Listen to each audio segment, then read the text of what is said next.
반가. 안녕하세요. 박용덕입니다. 공인중개사법 기출 하루 3문제 뽀개기 시작하도록 하겠습니다. 여러분 시작하기 전에 먼저 구독, 좋아요, 알람 설정 해주시면 감사하겠습니다. 자, 그러면 문제 풀겠습니다. 21회 1번 문제입니다. 중개 대상물에 관한 설명으로 옳은 것입니다. 중개대상물 해마다 시험에 나오는데 가장 어렵죠. 중개대상물이 옳은 것입니다. 옳은 것. 중개대상물에 대해서 옳은 것. 옳은 것인데 1번 점포 위치에 따른 영업상 이점. 이게 뭡니까? 점포 위치에 따른 영업상 위점. 이게 바로 중개 권리금이죠. 권리금. 권리금은 중개대상물이 아닙니다. 권리금은 중개대상물이다 해서 X입니다. 중개상물이 아닙니다. 중개상물이 아니기 때문에 이런 중개상물이 아닌 것을 중개하고 받는 돈은 중개보수도 아니죠. 따라서 권리금 알선하고는 많이 받아도 되고요. 권리금은 개업공개사가 아닌 자가 알선을 해도 상관이 없습니다. 자, 그 다음에 2번 명인망법을 갖춘 수목의 집단은 중개상물이 될 수 없다 했는데 중개상물입니다. 행정심판 결정으로서 명인망법을 갖춘 수목의 집단은 중개대상물이다. 그 다음에 3번 동산질권, 권리질권은 중개대상물이 아닙니다. 왜 그렇죠. 이 동산, 권리질권은 중개가 개입할 여지가 없습니다. 따라서 3번이 정답이 되겠습니다. 동산질권은 중개상물이 아닙니다. 그 다음에 4번 추첨기일날 추첨하여 당첨되면 입주할 수 있는 권리에 불과한 입주권은 중개대상물이 아닙니다. 이렇게 추첨, 당첨 이런 말 들어가면은 중개대상물이 아닙니다. 동호수가 특정된 아파트 분양권은 미래의 건축물이죠. 그러나 추첨, 당첨되면 입주할 수 있는 권리는 일종의 청약통장입니다. 청약예금, 청약부금, 종합청약통장 이런 것들은 중개상물이 아니고요. 그 다음에 20톤 미만의 선박, 20톤 미만이든 20톤 이상이든 선박은 다 중개상물이 아닙니다. 20톤 미만은 동산이기 때문에 중개상물이 아니고요. 20톤 이상은 어제 부동산이지만 대통령령에 규정이 없으므로 중개대상물이 아닙니다. 가장 어렵죠. 중개상물하고 용어 정의가 관념적이기 때문에. 그러나 시험에는 한 문제씩 출제가 됩니다. 3번이 정답이라고 했습니다. 1번 권리금은 중개상물이 아니고요. 그 다음에 2번 명인망법을 갖춘 수목의 집단 중개상물이고요. 3번 동산 권리질권은 중개상물 아니고요.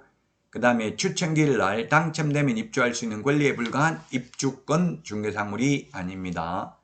그 다음에 선박, 항공기, 건설기계 이런 것들은 어제 부동산이지만 대통령령에 규정이 없어서 중개상물이 아닙니다. 3번이 정답이 되겠고요. 다음은 21회 2번 문제입니다. 전속 중개계약 시 정보 공개해야 될 내용입니다. 전속 중개계약 시 정보 공개해야 될 내용 꼭 기억을 해야 되는데요. 특상태, 조건, 공금, 암기 프린트 5번에 있습니다. 그 부동산을 특정하기 위해서 필요한 사항, 그 다음에 벽면 및 도배 상태, 시설물의 상태, 입지 환경 조건, 권리관계. 단 권리관계에서 의뢰인의 주소, 성명 등 인적사항에 관한 정보는 공개하여서는 아니 됩니다. 인적사항에 관한 정보는 공개하여서는 아니 됩니다. 따라서 5번이 정답이 되겠네요. 공법상 이용제한 거래규제, 거래예정금액, 그리고 공시지가를 공개해야 되는데 공시지가는 임대차인 경우에는 공개하지 아니할 수 있죠. 정보 공개해야 될 내용 꼭 기억하시기 바랍니다.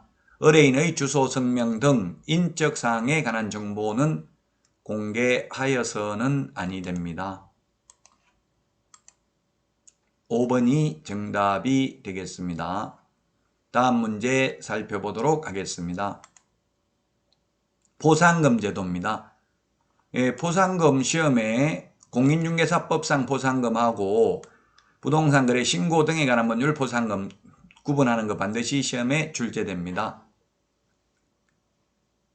옳은 것이라고 했는데 1번 부정한 방법으로 등록을 한 경우 포상금 지급 대상이 아니다 라고 했는데 지급 대상이죠. 부정한 방법 무부양, 광시, 공시 이렇게 암기를 했습니다. 무등록, 부정한 방법으로 등록, 그 다음에 양도되어 개업공개사가 아닌 자가 광고를 한 경우 시세에 부당한 영향을 미치는 행위를 한 개업공개사 등 공동중개 제한한 개업공개사 등 그 다음에 누구든지 시세에 부당한 영향을 미치는 행위를 한 자 신고하면 포상금 지급 대상입니다. 2021년도에 포상금 지급 대상이 4개가 더 추가됐습니다. 7개입니다. 지금은. 1번 따라서 지급 대상이 아니라고 해서 틀렸네요. 포상금 지급 대상입니다. 2번 포상금은 해당 신고사건에 대하여 검사가 불기소 처분하면 포상금 지급하지 않죠. 검사가 공소 제기하거나 기소유예 결정을 한 경우에 포상금을 지급합니다. 3번은 2인 이상이 공동으로 신고한 경우 2인 이상이 공동으로 신고한 경우에는 균등하게 배분합니다. 균등하게 배분. 1인당 50만원이 아니라 25만원씩 주겠죠. 2명이 왔으면. 5명이 왔으면 10만원씩 주고요. 10명이 오면 5만원씩 줍니다. 다만 배분 방법에 관하여 합의를 해오면 합의된 방법에 따라 지급을 합니다. 3번 틀렸고요. 4번에 2건 이상이 접수된 경우에는 균분이 아니라 최초로 신고한 자에게만 지급하죠. 2건 이상이 접수됐으면 최초로 신고한 자가 2인 이상이 공동으로 신고하면 균분입니다. 따라서 4번도 틀렸고요. 5번 등록관청은 포상금 지급 결정일로부터 1월 이내에 포상금을 지급한다. 결정일로부터 1월 이내에 포상금을 지급합니다. 포상금 지급 결정일로부터 1월 이내에 포상금을 지급한다는 점을 주의하셔야 되겠습니다. 포상금 지급 결정일로부터 1월 이내에 포상금을 지급한다. 부동산 거래 신고 등에 관한 법률에서는 1월이 아니라 접수된 날로부터 2월 이내에 지급하죠. 암기 프린트 38번에 동그라미 3번에 있습니다. 부동산 거래 신고 등에 관한 법률은 2월, 그 다음에 우리 암기 프린트 45번에 동그라미 3번에 보면 공인중개사법에서는 결정일로부터 1월 이내에 포상금을 지급합니다. 따라서 5번이 정답이 되겠습니다.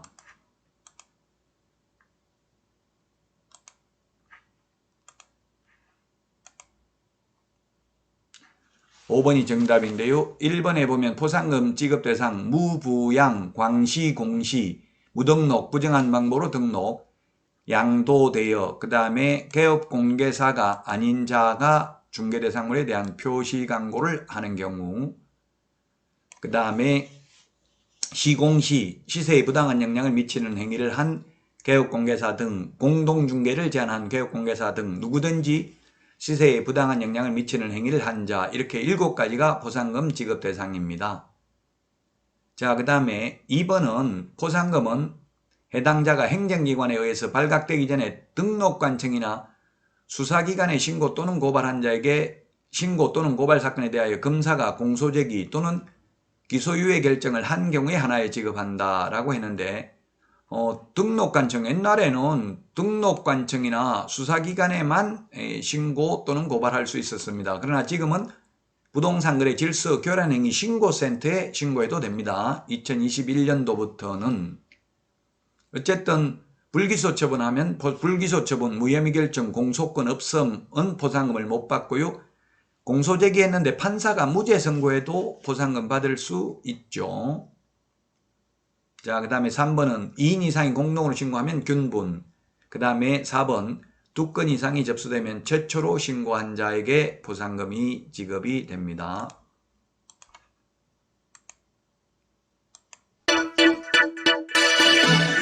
네, 여러분 도움되셨습니까? 도움되셨으면 구독, 좋아요, 알람 설정 해주시면 감사하겠습니다. 여러분 수고 많으셨습니다. 오늘도 행복한 하루 되시기 바랍니다. 그러면 내일 아침 6시에 다시 찾아뵙도록 하겠습니다. 여러분 안녕히 계십시오. 안녕.